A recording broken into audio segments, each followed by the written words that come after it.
This is the Recovery Lab. Here we dive deep into the struggles, victories, and hope that stem from recovery. No shame, no judgment, just truth, grace, and inspiration. Let's walk this road together.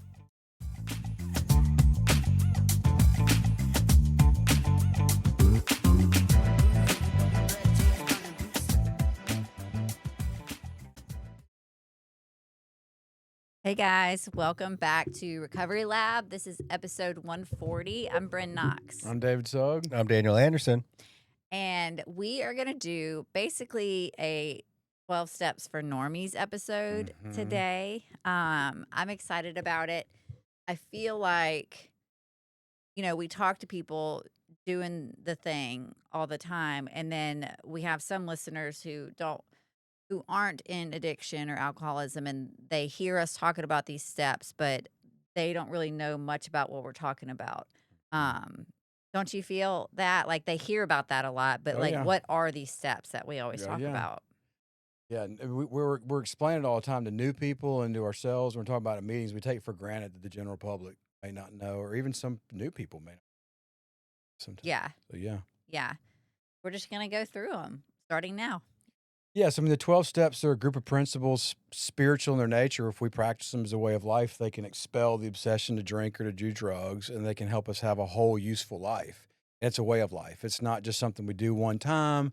It's not something like a course that you take and then you graduate from. The people who are doing it and getting benefits from it are continually doing it. And it's kind of built like a circle. The first step to the 12 step creates a series of actions that the one kind of begs for the next one. It just makes this big loop. And so, like, if you get through them all, when you get through them all and you get to the 12th step and you begin to carry the message to somebody else, it brings you back to the first step when you start describing it. And then we start to work the steps again with whoever we're helping. So it's designed this big circle, 1 through 12, that once you get on it, as long as you stay on it, you get the benefits, which is to be sober and stay out of jail and not smoke crack and all that stuff. So. Not smoke crack. Okay. All right. So let's talk about step one. Step one is basically, we admitted we were powerless over alcohol, that our lives had become unmanageable. And so this is the step, basically, like, this is the first step. This is where we figure out, like, hey, what I'm doing is not working. Like, I'm completely powerless over this whole thing. Like, alcohol is more powerful than me.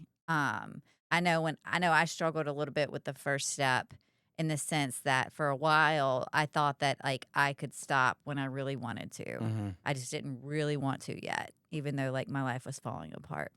I also didn't want that label of alcoholic. Yeah. Like, it's like, especially, like, as a woman, like, I didn't want, like, it just seems like it's kind of not cooler for a guy, but it's more like, hey, he's a bad guy, like. Well, for a girl, it's just like, ew. There's no upside for the girls. Yeah, the No. guys get to be like rough and tumble or kind of the bad boy thing, whatever. But for girls, it's never. Yeah, for girl, like, it made me feel like, really, for lack of term, like, it made me feel kind of like trashy. Yeah. You know what I mean? Like an alcoholic woman. Like, I don't know. Yeah. So I struggled with the label a lot. Well, and then my life got so bad that it didn't care what alcoholics. I grew up thinking that alcoholics was a person that was living underneath a bridge with a paper sack. Like, Yeah. I really had no idea that there are, like, successful people in recovery, you know? And I didn't learn that until I got into the program. But now I know that, I mean, there's people from all walks of life with all success, all social statuses. Like, it's truly a group for everyone. And the consequences all show up in different ways. I mean, there's certain people who end up under the bridge, but there's certain people that you would never look at. And if they have a financial wall built around them, if they're able to kind of weather some storms, they may never have any trouble whatsoever that we can see. Maybe they can pay to have, their house, they can keep their family together, everything can happen. So from all appearances, there's nothing that gives it away. There's no physical consequences. They're not doing jail time. They're not losing stuff because for whatever reason, they don't have to.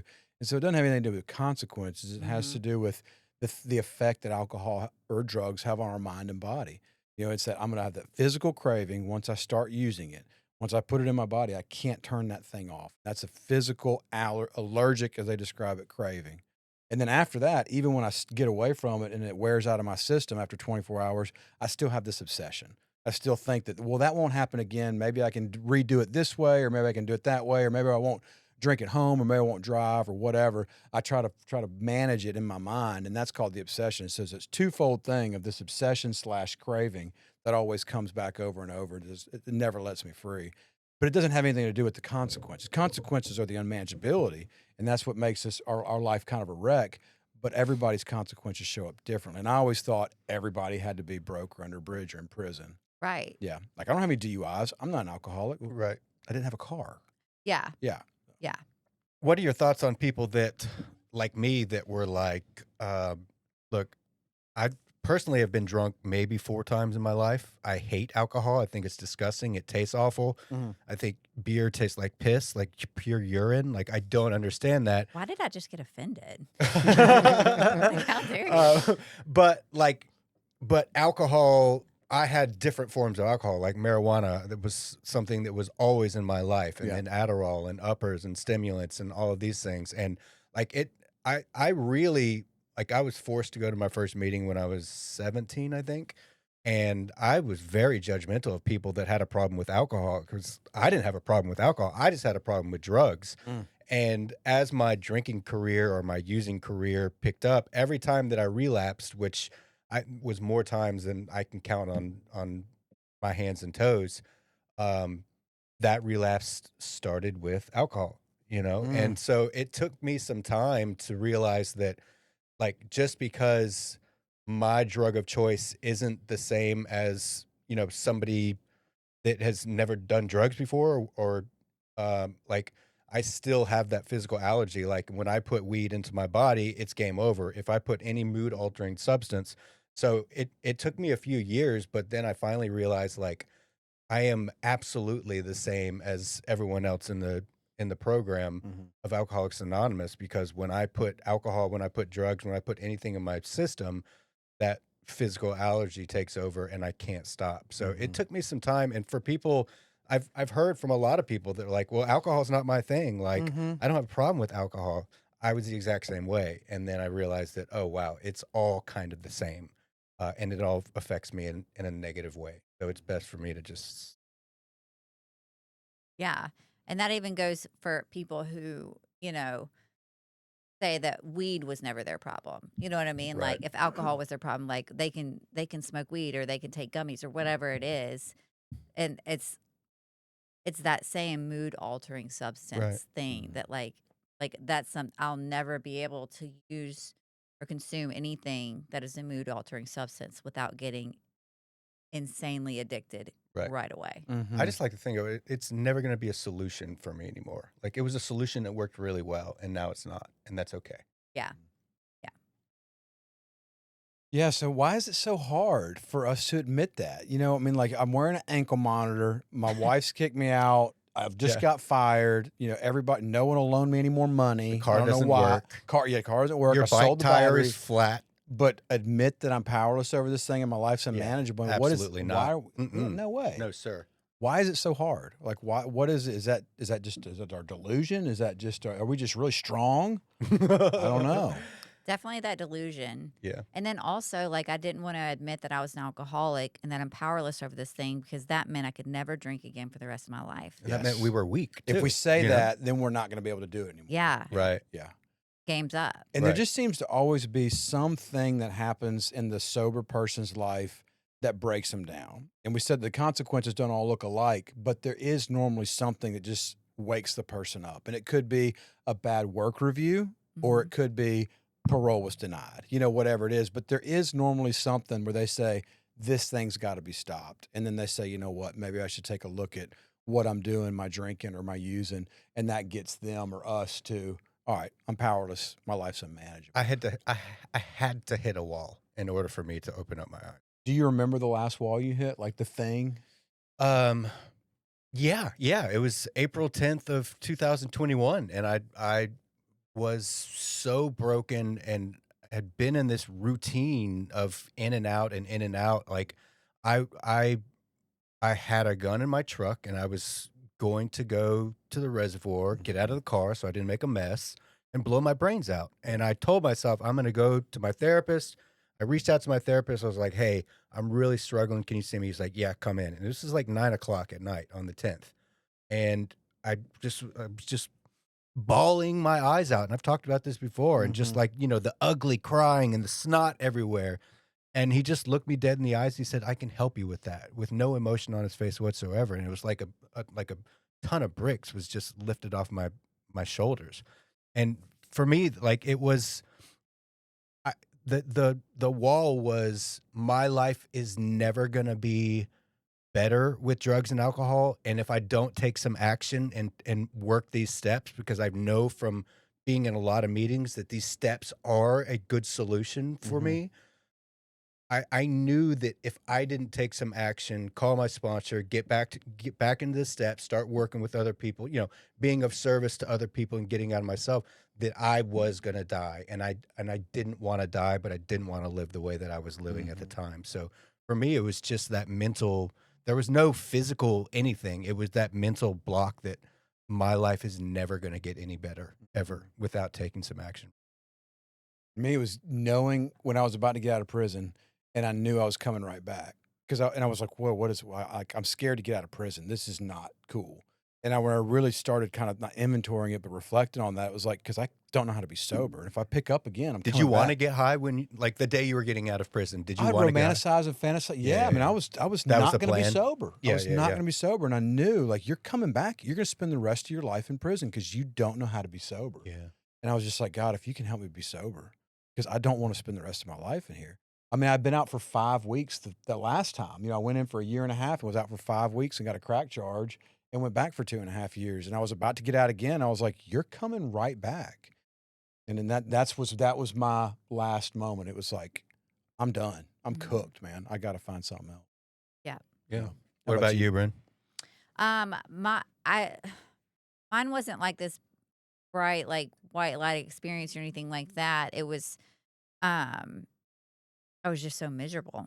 Right. Like I was just so miserable. And then I had an opportunity to go to a place that will separate me from this thing that I just can't say no to. Right. And so that was the plan. Yeah. Just a little bit of separation. And then that's when I got Taking into a this break. book. Yeah. I take so many breaks. Yeah. That's when I got into this book and realized the difference between a hard drinker and an alcoholic. Right.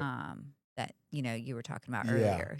Given sufficient reason to stop, you still can't stop. And my son should have been reason enough to stop, and I just couldn't. So that's kind of my experience with it.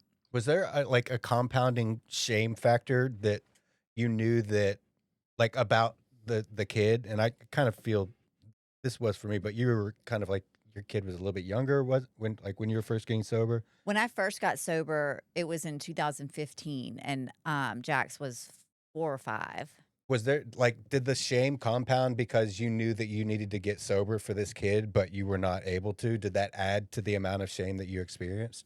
No, because I was still just a victim to myself. Okay. So I wasn't even feeling like a ton of shame. I was just feeling sorry for myself. Yeah. I didn't even care, about anyone else at the time. Mm-hmm. I hate saying that, but I mean, it's that's, real. That's my truth. Yeah. There was a lot of shame when I went to treatment the second time. Because I promised my son when I got back, and he was giving me a big old hug, that I would never leave him again, But that second time, in 2019, like that's what did it for me. That's when, I have it written here in my book, when the pain exceeded the fear, that's when it worked. And there was just so much pain, and that exceeded the fear of all the things of like, can I do this life sober? Like, I have a fear this won't work, and all that, but it did. So that's step one. Step one is we were beat. We can't overcome this thing on our own. The book says like no human aid could help us. That means no doctor, no medicine, no amount of willpower, none of that worked. So that takes us to step 2. Came to believe that a power greater than ourselves could restore us to sanity. Tell me about step 2. Well, I mean, for me, it's just that step 1 just breaks us so far down that it almost leaves us hopeless. Like Yeah. I'm powerless and my life's unmanageable. I can't do anything. And like if that was the end of it, it would just be, What's left? yeah, there's Like, nothing. what's the purpose? And so immediately we go into this like, but we gotta fall in love. We gotta meet a power greater than us that's gonna help us get through this. And they say restore us to sanity. The sanity is not all the crazy stuff that's happened in our drinking, because once again, everybody's lives stories were different. The crazy thing is that we thought we could beat it again. The Yeah. crazy Right. thing is that we kept trying. We kept thinking that this time it'll be different. This time it'll be different. And so we just have to begin to build a relationship with God that's going to solve that problem. And that's kind of what I was talking about. Every step kind of begs the next step. Yeah. Like if that first step just leaves us so hopeless, we've got to have something after that. And it's like, well, power greater than ourselves is going to restore us to sanity. And then once we get to step 3, it's like, well, then we'll turn it over. But yeah, that step 2 is that the solution to step 1. Mm-hmm. Yeah.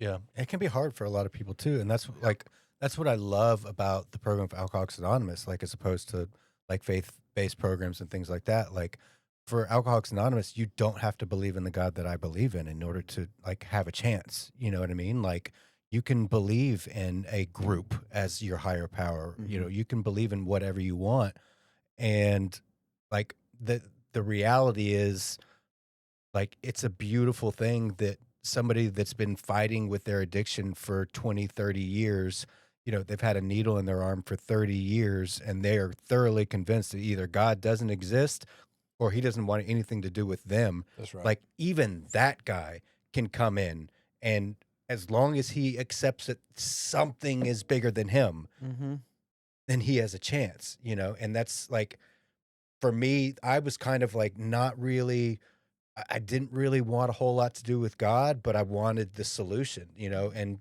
you know, God brought me to AA, and AA, I mean, it's the cliche, like AA brought me back to God, and today I have a really good relationship. But had they told me that, look, you have to believe in God in order to get sober, I'd be like, F you, dude. Like, I don't know. Nobody's going to tell me what to do.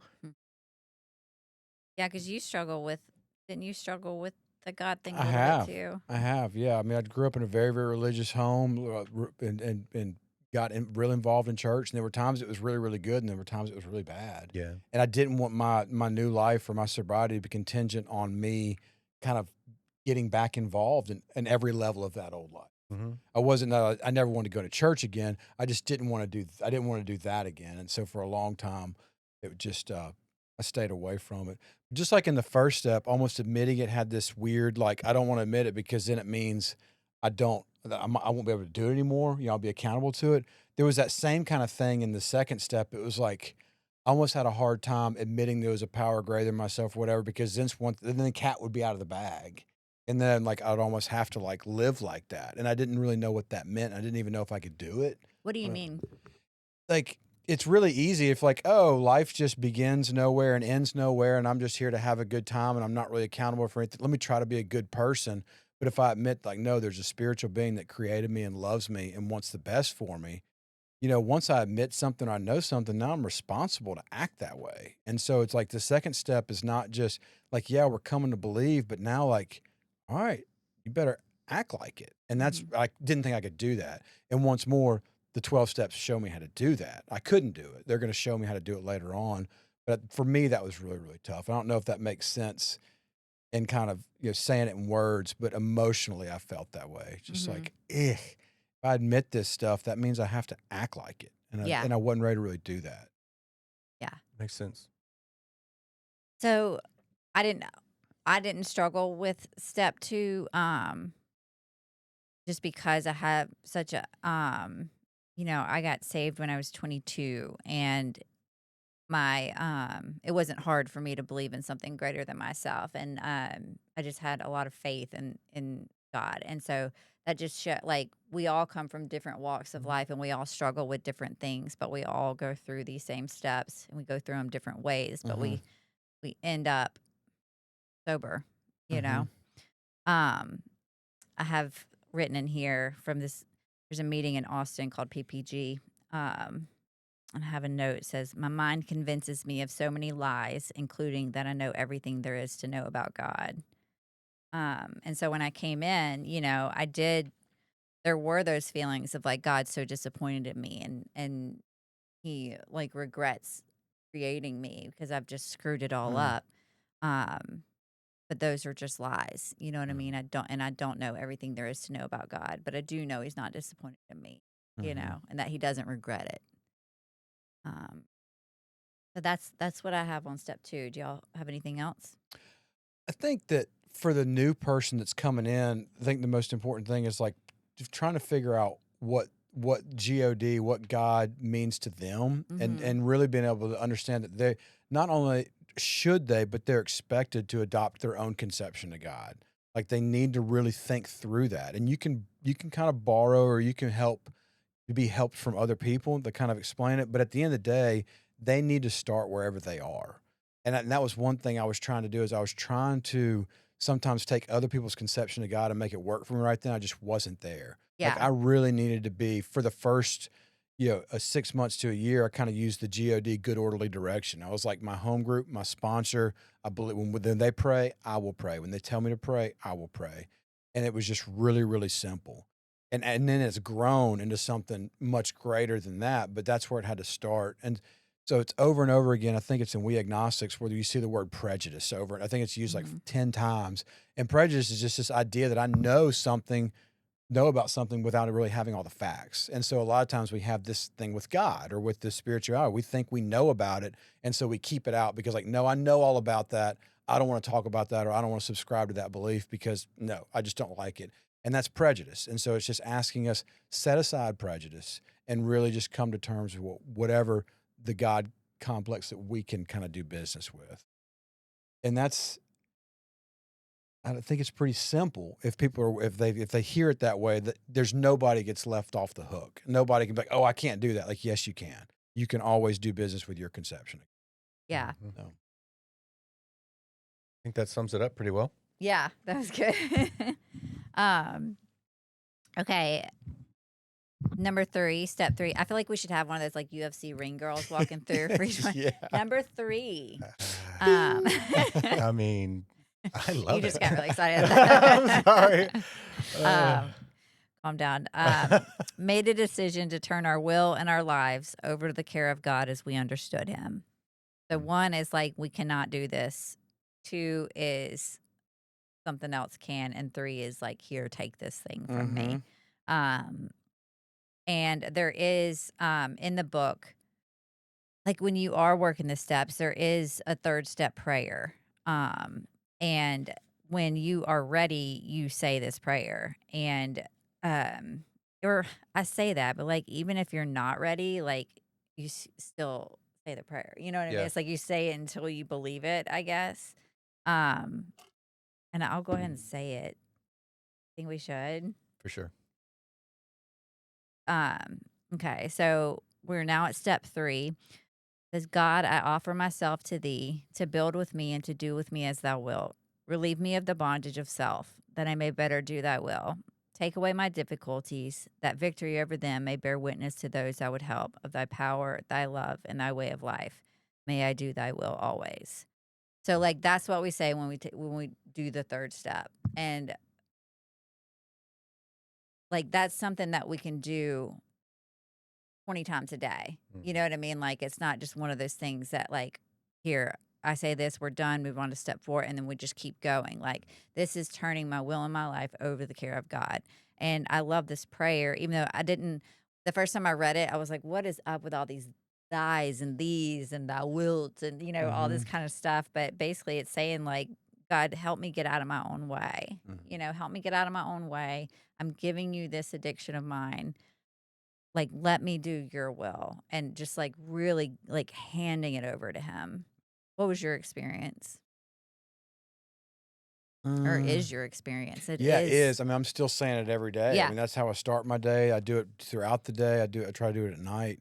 I mean, that's really the 3rd steps to me seems to kind of contain the essence of the whole program. Mm-hmm. It's like, God, I made a mess out of my life. Let me turn it over to you and let me do what you want me to do. And so I was telling you about my last 1st step experience is I'm about to get out of the penitentiary and I'm scared to death I'm coming back.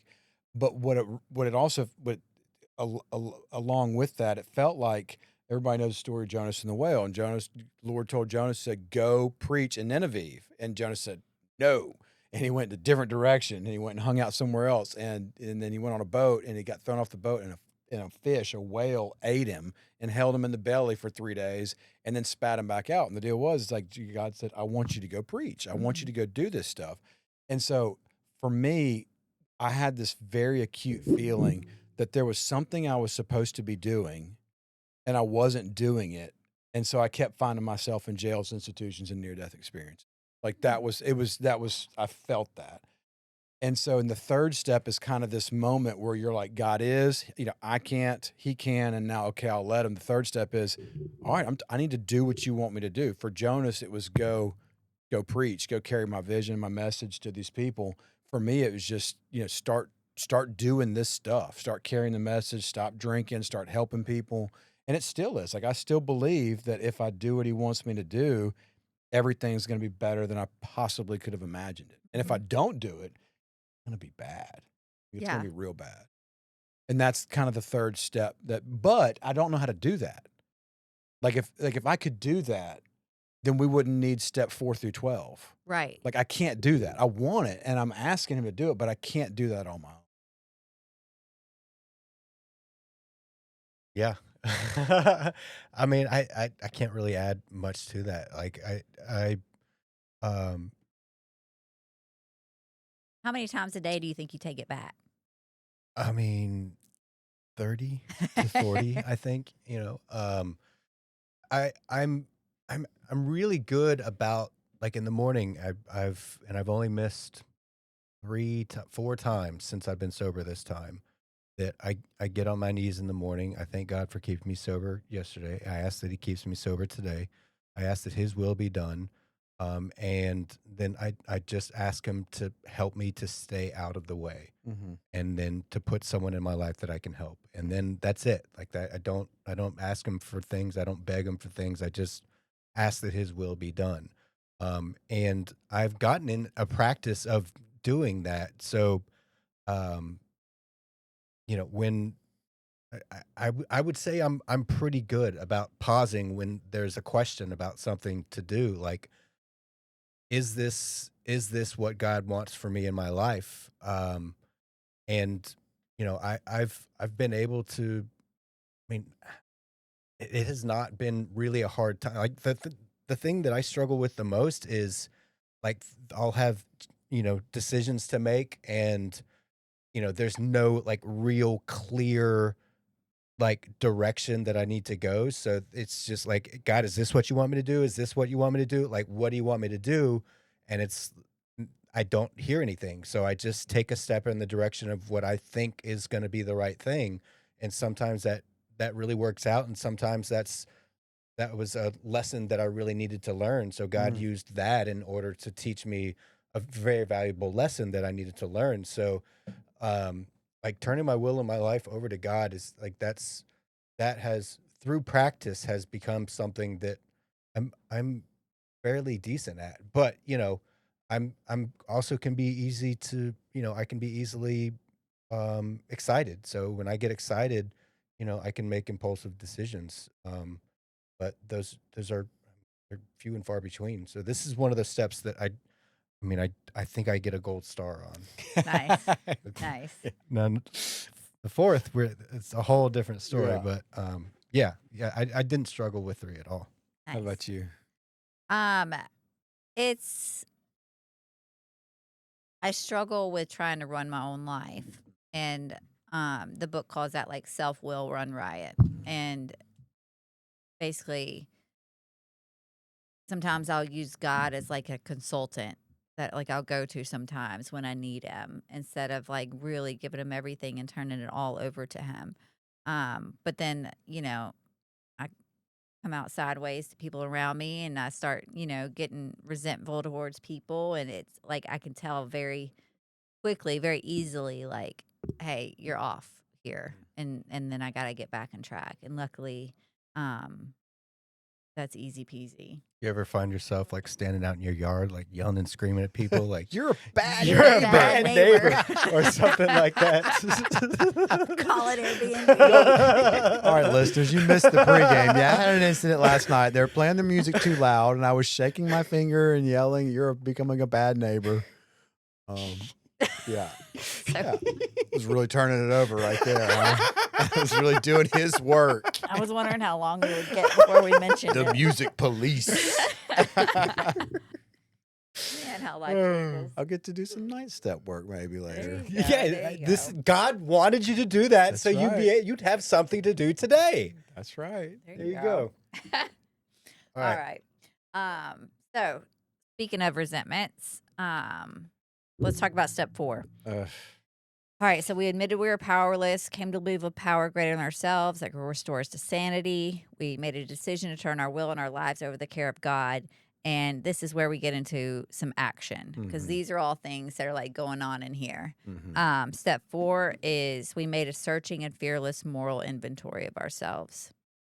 For me, the way that I did step 4 was pretty extensive. When I went to treatment in 2015, it was so just lackluster in every sense of the word. I think I had like 3 resentments maybe. It took me like 15 minutes and then and that was it. And I got drunk again. But this time, I mean, it's a whole, front and back page for one resentment. And I had over, I think we were required to do at least 25. And it took days and days, and sometimes it takes people months. Like, it is a process to where, and in treatment when someone's on their 4th step, because you can tell they're going through it. And this is where you think of people that keep coming up in your head of someone who has upset you, that you're resentful at, like, those things that have hurt you, and you make a list of all those people. And when you're done with that list, you go through and you make a very detailed inventory of, how they hurt you. Like, how would you explain it? Explain it, and I'm going to turn to the page in the book for the words I'm looking for. No, I think that's spot on. We create this list of people who have done us wrong. And that's the easy part, right? We can sit down and say the police, my church, my school, my teacher, my ex-girlfriend, whatever. Coming up with that list is okay. And then we make a list of what it is they did, the actual event. They failed me. They violated my parole. They fired me, whatever. And then we come up with a list with what that affected about me, because it affects different parts of me. Sometimes it affects my financial ability. Sometimes it affects my romantic life. Sometimes it affects my self-esteem. And that's really those are the 3 easier parts to do. The hard part is when we get in there and we say, wait a minute, but what part did I play in all this? Because it's very easy to name the person and name what they've done, but I'm not going to get better until I start to take some ownership for it. It's like, well, I'm mad at my high school teacher for failing me. It affected my chance to get into school. That affected my self-esteem. But what was my part? Well, I didn't go to class. Yeah, I didn't do the work. Right. Yeah. Yeah. I'm mad at my probation officer for violating me. That affected my sense of freedom. And I want to be, but I failed drug tests. Right. I was supposed to be not using drugs. Right. And so that's when I start to realize that all these wrongs that I thought people had caused, I was the beginning of them. I had this attitude or moral. I had this underlying belief system that was wrong. That was wrong. You can't not go to school and pass. You can't fail drug tests and stay out of jail.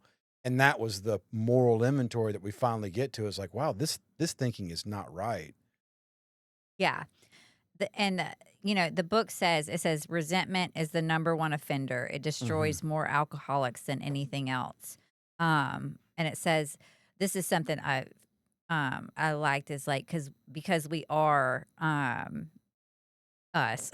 It says if we were to live, we had to be free of anger. They may, like, the grouch and the brainstorm were not for us. They may be the dubious luxury of normal men, but for alcoholics, these things are poison.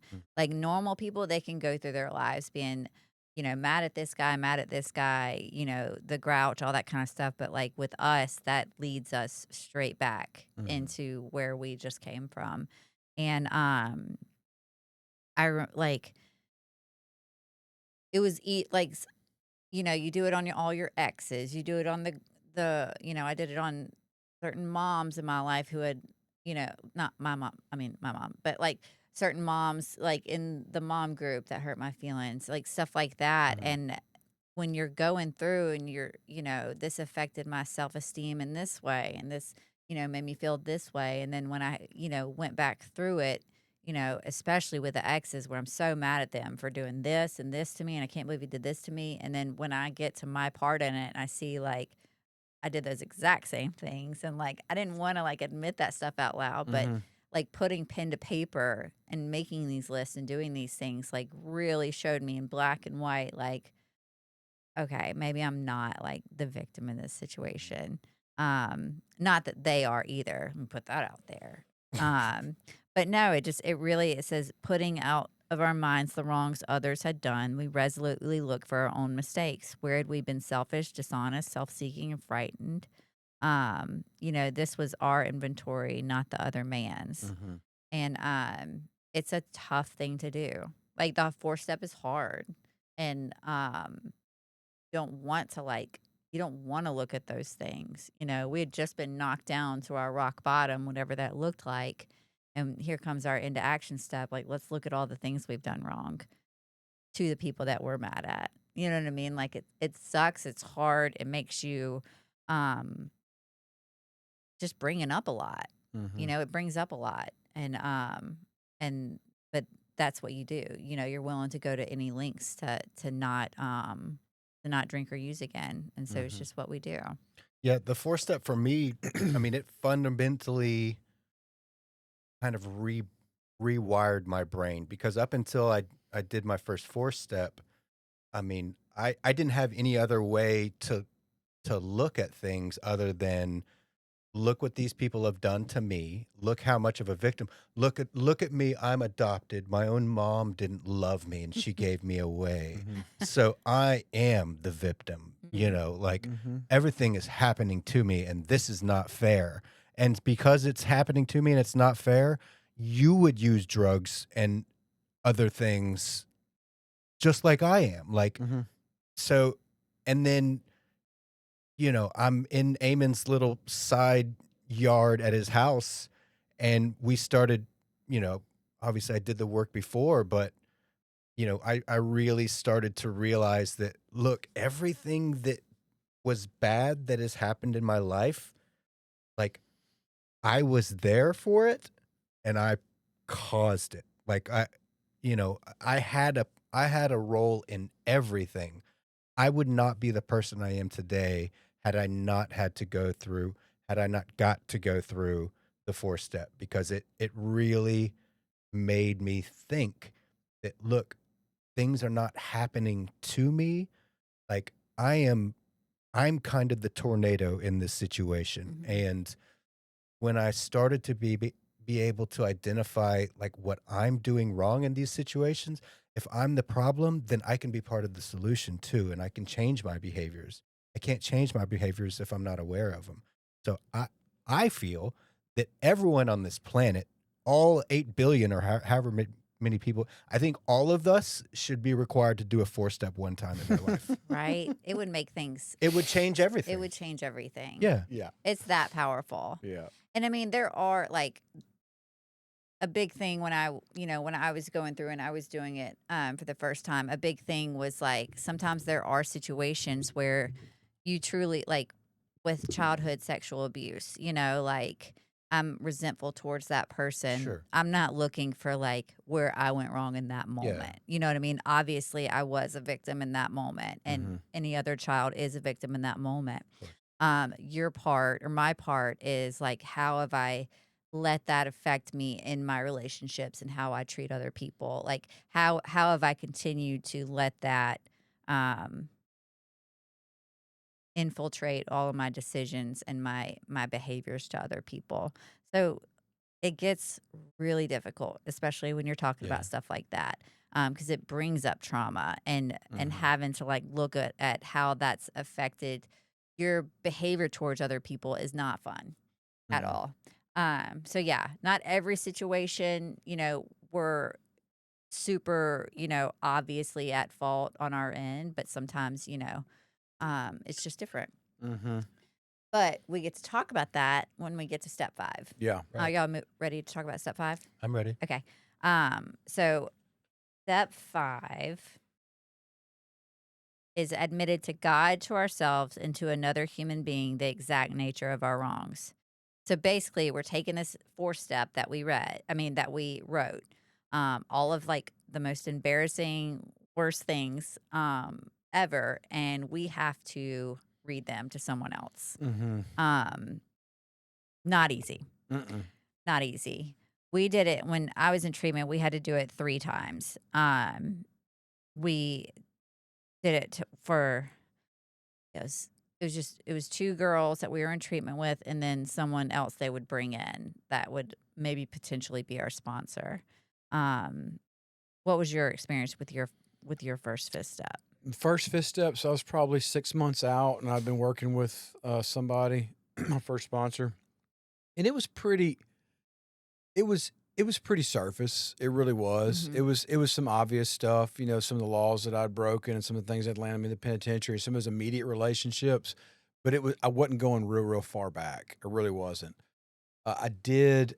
About a year later, I got a new sponsor, and we did some deeper work. We did a lot heavier work, and it was more.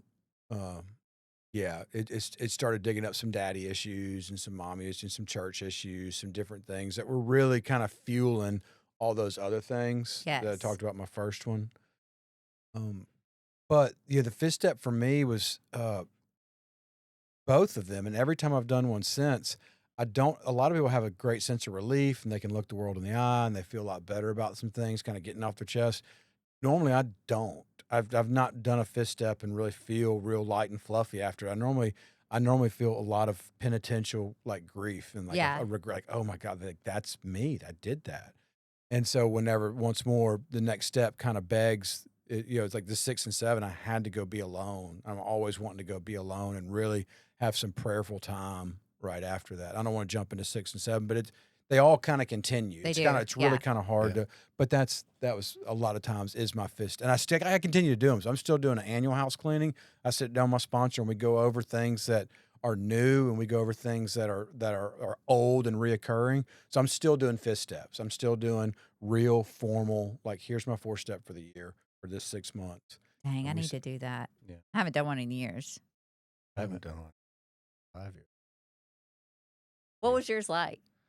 Um, I mean, I've done quite a few. I guess I've done 5 with different sponsors. Mine was similar to David. I didn't feel better afterwards. I didn't feel like, oh, there's all this weight lifted off of me.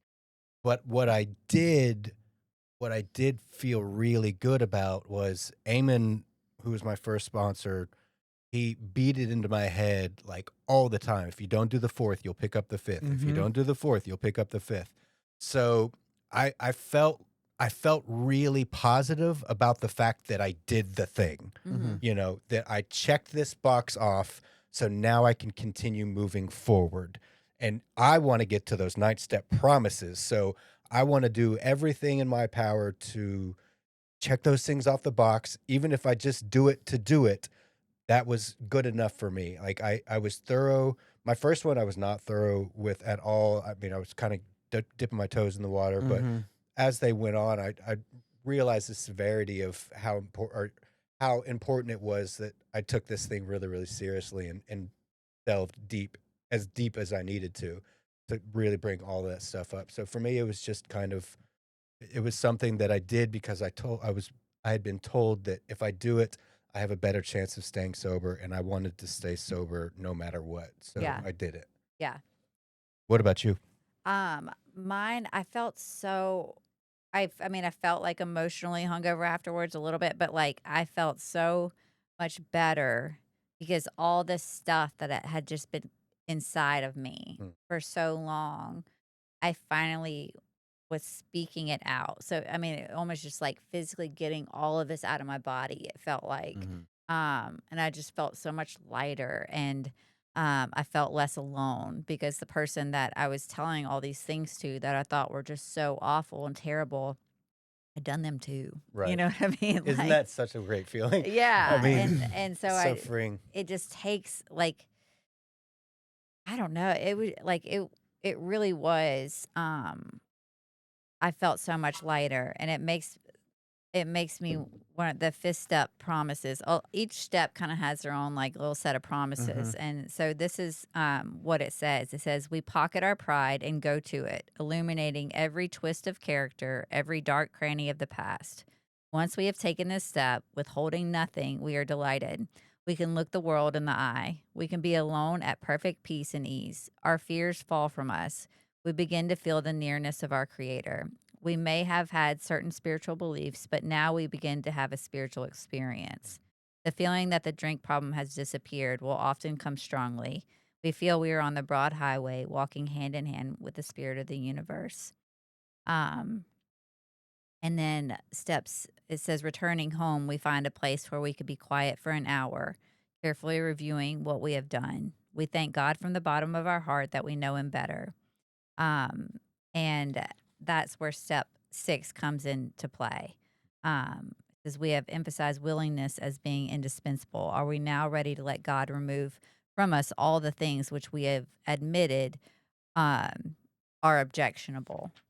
So what's like after we read our 4th step to another person, we go and we're quiet for an hour and we're entirely ready to have God remove all these defects of character.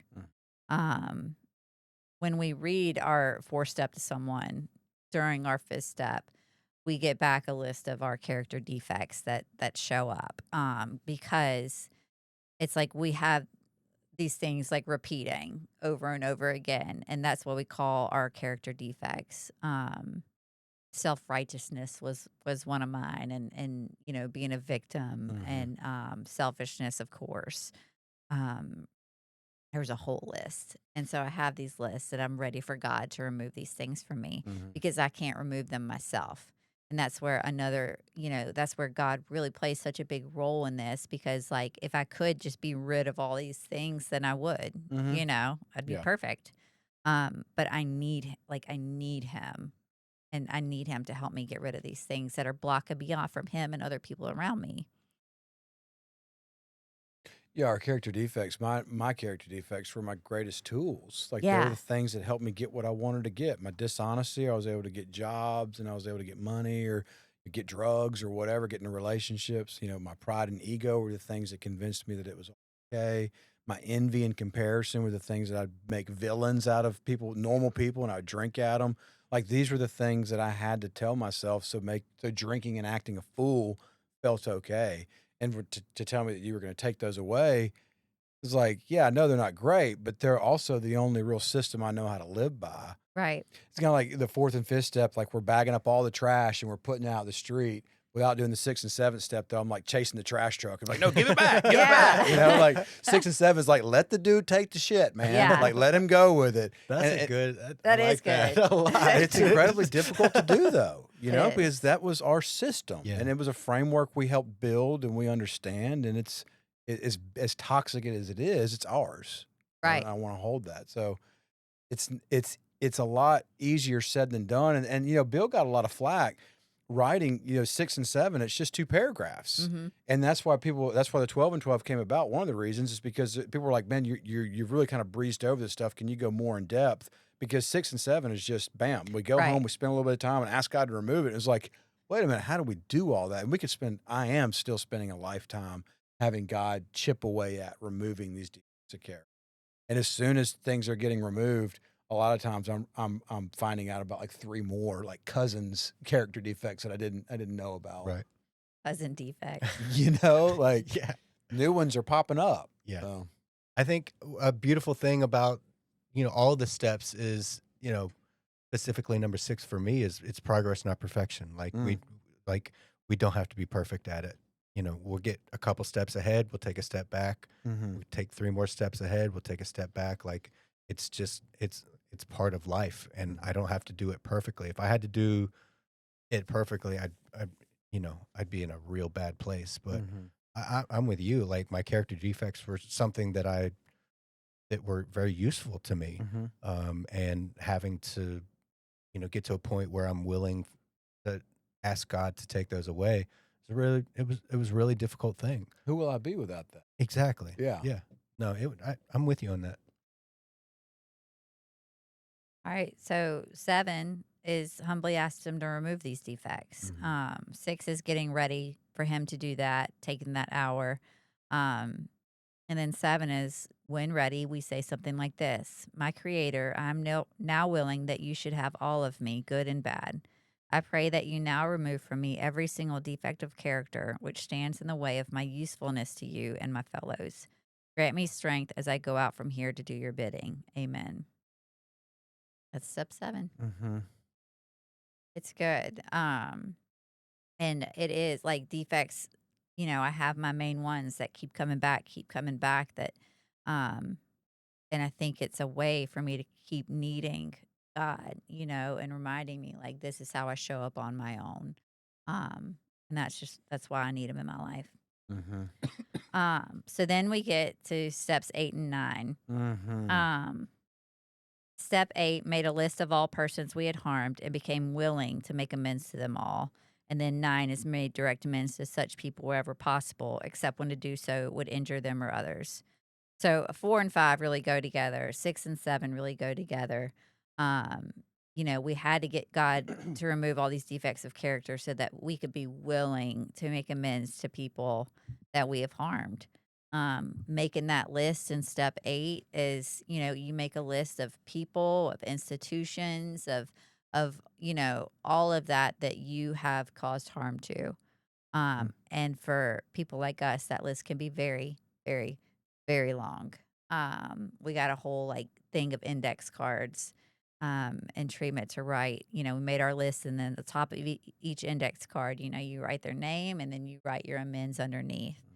And we were talking about before we started recording how this is the one where like this is the step that everyone knows because that's the one that you see in the movies. Right. They're going to Mm-hmm. make their amends to people. Here comes, this character coming to make amends, say he's sorry, blah, blah, blah. But there's so many misconceptions about it. The main one being that like we're supposed to go in front of these people and grovel and be on our knees and just I'm so sorry. I'm so sorry. I'll never do it again. But that's not what the book says at Mm-mm. all that we're supposed to do. In fact, it gives us so many instructions of how exactly to make an amends. Mm-hmm. What did you learn about that Well, the process? first thing that my sponsor told me was like, do not go in there and tell them you're sorry. Nope. Do not use that word. And I Nope. was like, well, what do you mean? It's like, they've been hearing that your whole drinking career. You've Yep. been telling people you're sorry and can you forgive me and let me back in? I'll never do it again. Like, that's not it. The amends is correcting it. It's paying back the money. It's working out a payment plan, or it's telling somebody like, hey, I stole this from you. I want to fix it. Or, hey, I said this about you. I don't want to talk that way. What can I do to make it right? But trying to find a way to fix it instead of just begging for forgiveness or saying I'm sorry. Yeah. Um,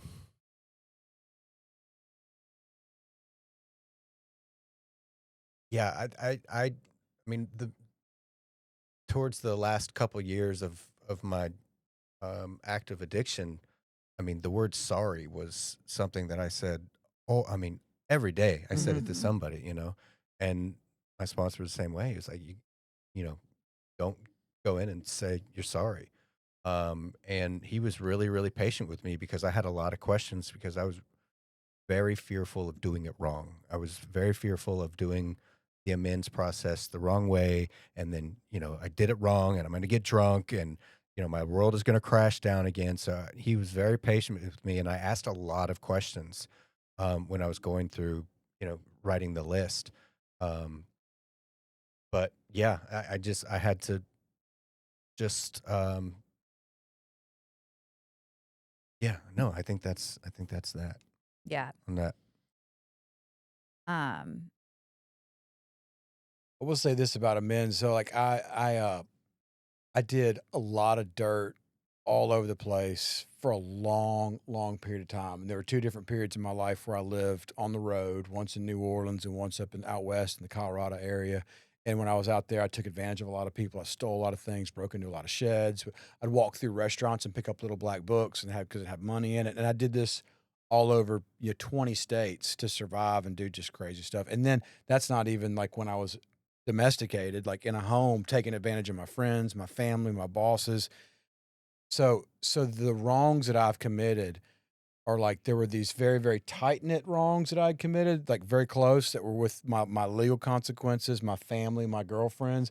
Then there was this kind of wider circle of just like acquaintances and people I knew, maybe vaguely. And then there was a series of wrongs that I committed that I was never going to track these people down again. I mean, there's like I've hurt so many people doing this stuff. I'm never going to be able to make direct amends. And so in my amends making process, the first things first, I need to take care of my family, the people in my circle, my legal issues, these things, and then I went out to my smaller relations, my friends, my family. But then for these last ones though, like public at large, people I've offended because I'm never going to really find them again. If I were to run across them, I could remember it, I would make an amends. But I probably won't. But what I have to do now, or what I've been told to do, is to continue to kind of have the living amends towards people, public, God's world in general. Like I'm called to do service work, not just 12-step work, but like I'm called to give back. Part of it is what we think we're doing here. We're not making money at this thing, but we're coming in here to carry the message and hope to change lives. Like there's times I don't really want to come in on a beautiful Sunday, and it's like, no, I have work to do. I owe the community, I owe the world, and so we're doing this. Going to Stew Pot, going and doing things, picking somebody up and carrying a meeting. Yeah, it's my 12-step work, but it's also like I owe the world for all the damage that I've done. And I'm never going to be done with my amends. As much crap as I cause, I'm never going to be done. Yeah. Um, like I was said, there's a lot of good instructions for us. And one thing we do is says, under no condition do we criticize a person or argue. We tell them we'll never get over drinking until we have done our utmost to straighten out our past. We're there to sweep off our side of the street, realizing that nothing worthwhile can be accomplished until we do so. Never trying to tell him what he should do. His faults are not discussed. We stick to our own. If our manner is calm, frank, and open, we will be gratified with the result. You know, I went like my whole life of like blaming other people for things. And so even if I was going to apologize to someone in whatever way that is, like I'm going to make sure and point out like what they did to make me do that thing. Right. You know what I mean? Like, so the fact that like I have to go to this person and I don't know how they're going to respond. I'm embarrassed to admit that I've been doing something wrong, and I can't bring up anything they've done, even if it's something very huge and glaring that they've done, cannot mention it at all. It's a very, very humbling process. It's not easy. It's really not. And like sometimes you have to like admit things that, they didn't even know, and I remember I was so nervous to make amends to my boss that I had been working for, the real estate attorney that I was working for him right when things were getting like really, really bad. And I had to make amends for some things he did know and some things he didn't know. And some things, I just flat out lied about, with missing bottles of alcohol and all that kind of stuff. And having to like admit to him, like, yes, I did do that, knowing full well he knew, you know what I mean? Like he knew all along, but like having to admit those things out loud to him it was really embarrassing. But he was so wonderful about it, and that's the thing, like 9 times out of 10, these people that we've wronged are so gracious in their response, or that was my experience. That was mine as well. And then sometimes they're not, sometimes, there was one amends that I wanted to make to a family member that she wouldn't listen. Like she would refuse to let me do it. And that's hard. It's like when you want to do that and they're like, I'm not ready. And then she never got ready. And so that's another thing. Like they're not always ready to hear you out. And, there's other types of, there's financial amends that a lot of people, get stuck with and have to make. Like there's some real consequences out there. And I'm glad there's so many instructions for how to do it, because I would have done it all wrong. Mm-hmm. And thank God for sponsorship, because this is something you need to do like with the guidance of your sponsor, because a lot of us, I don't know about you guys, but when I got sober and I got out, I was ready to like go talk to everybody right away and Yeah. make Look these at me, I'm amends. doing so great. Like, Yeah. Never gonna do that again. Right. I'll let you know. I'm so And happy now. Everything yeah. is great. So you got to have the right timing, you Yeah. know, and sometimes that means waiting, and Yeah. it's not always easy to wait, but it's so important, because there's nothing less believable than an amends from someone who literally just walked Like out has of been sober treatment. for 4 days. Yeah. I know. I have some sponsees that do that stuff. I'm just like, we're waiting. We're waiting. We're waiting. Yeah. Yeah, we need sponsorship bad. Mm-hmm. All right, so we do that. Now we're at step 10. And they say like 10, 11, and 12 are kind of like the maintenance steps. Mm-hmm. So 10 is continue to take personal inventory, and when we were wrong, promptly admitted it. Mm-hmm. What's that look like for you? I mean, it's just basically 4 through 9, what we Mhm. were just talking about, making an inventory. We see those glaring character defects. We ask God to help us let them go, take them away, and then we go clean up the wreckage of whatever my bad decisions were. And Yeah. that's the maintenance step. That's all of it. That's just continuing to do 4 through 9. Yeah. For me, it's just I try to go through life not harming people, and not being a tornado.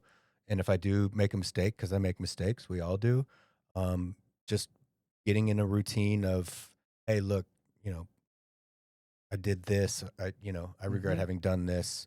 What can I make? What can I do to make it right? And but those, as a result of, I mean, I wouldn't say that I'm super disciplined about it, but I don't like harming people today, and I don't like causing drama or strife. Like that doesn't feel good to me anymore. So, um, I think eventually we start to not work the program. The speaker was talking about this here.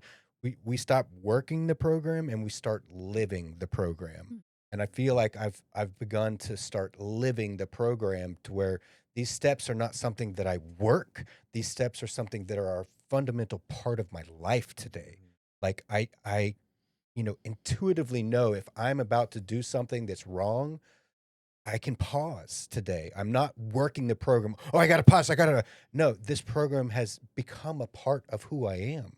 So I intuitively, hey, let's pause in this situation, or we go out there shaking our fist about, how loud their music is or whatever. Bad neighbor. Calling Bad people neighbor. Leaving voice I'm moving. But yeah, I think like I'm starting to and I have good days and bad days, but I'm really starting to not have to work the program, but living the program every day.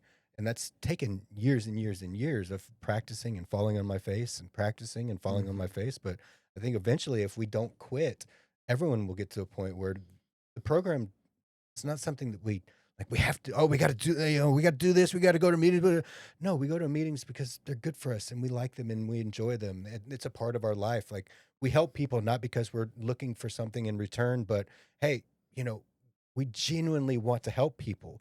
Like, we genuinely want to see people succeed. Like, we're not doing it because the book told us we have to do this and, we got to work our steps and all that. Like, no, we're doing it because it's just become part of our life. the way of life. This is our way of life now. So, Yeah. yeah, that's my 10th rant. I suck at 10. I have a very hard time not only like admitting where I'm wrong, but seeing where I'm wrong. I'm really fun to be married to. Oh, no. I genuinely, We'll be right back, ladies and gentlemen. I have a hard time with it. And that's where sponsorship really comes into play for me, Yeah. because she'll be so quick to point out where I'm wrong in a situation. Which is why I don't call her. Just kidding. I do. But yeah, it's I suck at 10. I'm gonna continue to suck at 10, but I'm gonna keep doing it. And trudge on along, doing things I don't want to do. 11, sought through prayer and meditation to improve our conscious contact with God as we understood Him, praying only for knowledge of His will for us and the power to carry that out. I said that's the icing on the cake. You know, if Mhm. we go through 1 through 10 and we don't start to really develop and improve that relationship with God that we've started, then we're missing out on like the best part of the whole thing. Like it's one thing like to go on a couple first dates, but like in step 11, like we get to really get to like companion around with God and Yeah. really get to know him and get intimate with him and really see how he can affect our lives and we can participate in his plan. And that's the good stuff. Everything else is just getting us ready for that. And to not do it would be to miss out on that. That's the big part of the whole deal. Yeah. I don't have anything else to add. That's wraps it up for me. No, you said it perfectly. Like that's where it's at. Like, and you know, that can look like there's a couple pages in the book that talk about things we can do on awakening to carry us through each day. And I want to do a separate episode just on that because I just think it's so incredible. But that's one way that we can, you know, have prayer and meditation in the morning with God, is reading those pages and just staying in conscious contact with Him. Um, you know, it's just that continuous relationship that keeps us sober, you know, like we're not doing this thing on our own. And so like we have to make sure that relationship with this thing is strong. And you know, I think people that are listening will be surprised to hear how many steps actually mention alcohol, that just being one. You know what I mean? Like that's it. Like the 12 steps of that an alcoholic has to work, one step is about alcohol. And the rest is about, you know, cleaning up our side of the street and our relationship with God. Um, It's a brilliant framework for life. I mean, it's just it's really smart, mhm. you know. And I'm sitting here busting David's balls about him doing that, but like when I started thinking, I was like, look, 2 weeks ago I was at dinner with Marge, and she said something I didn't like, and I completely shut down and left her at like packed up I finished eating in complete silence and got in my vehicle and drove home and left her there at the restaurant. Like I don't shake my fist. I just shut down and act like a complete child ass. Yeah. So like it truly is progress, not perfection in this program. And guess what? A couple days later, I made amends and admitted that, hey, you know what? I was being a little douche. I was being a little jerk. And when we move on, but Yeah. I don't want to sit here and act like I'm on some, pedestal that I don't do anything wrong. I mean, we all make mistakes all the time, and that's just one instance of where I acted like a child. Like it's okay to make mistakes and to not be perfect. And thank God for that, because I would have no chance Mhm. if this was a program that we absolutely had to be perfect in every aspect of our lives. I wish I could think of something I've done wrong lately, but I can't. I really can't. It's just coming at blank. I really have nothing to share. Okay, so step 12. Having had a spiritual awakening as the result of these steps, we try to carry this message to alcoholics and to practice these principles in all our affairs. Step 12 is something that I didn't get the first time around. I didn't get a lot of it the first time around, which was why I eventually got drunk again. But, you know, I didn't think that I needed a sponsor because I wasn't like a people person. You tell I'm like relaxed. um, I like it just wasn't for me. And so I didn't get a sponsor. And then I didn't sponsor anybody because like I said, like people just like weren't really my thing. And when I was told like, hey, that's not an option, like this is something that you do. And my best friend, she actually had questions about sponsorship the other day. She was like, okay, so what like is that someone that you have for like just a little while, like what like she had no idea what a sponsor does and like how long you have them for and stuff. And it is kind of like a funny word to like describe, you know, it's like are is there like a money transaction going on here? Right, right, Like right. are you sponsoring me like like sponsoring an adopted child? Um but no, it's someone that you asked to take you through the steps, and then you continuously like check in with this person, like when you're doing your 10 steps and all that kind of stuff. It's like somebody they're that's gone through this before right. and is now taking someone else. So Yeah. they have experience with it themselves. Yeah. And so when you have a sponsor and you've worked through all the steps, then you're ready to sponsor other people. And that's where the good stuff is. Yeah. When you start sponsoring other Mhm. people. It's frustrating, it's rewarding, it's all the things. I've Mm. had so many sponsees that it's like you learn to detach from the results, because you can't control their recovery and you want it for them so bad. Um, and it doesn't always work out and it's heartbreaking. But then you have the ones that continuously are doing well and call you, and it's this relationship and you're truly paying it forward. And it's just such a beautiful thing. And it keeps us sober. David, what are your thoughts on step 12? I was looking it up in the book on page 129. It talks about that gaunt miner who's about to give up, but then his pick strikes gold, and it's like he finally found something worth keeping, and that's like the alcoholic finding sobriety for the first time. But then it goes on. It says he may not see at once that he has barely scratched a limitless load, which will pay dividends only if he mines it for the rest of his life and insists on giving away the entire product. Now that's the language is a little old school and archaic, but it's saying like this dude, if he continues to work at it and gives all the benefits of it away, he'll continue to tap into it.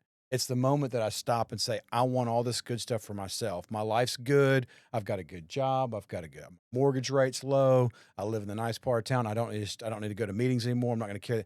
That's when I see people stop practicing these principles in all our affairs, and sometimes they pick up a drink again, or they just live a dry drunk.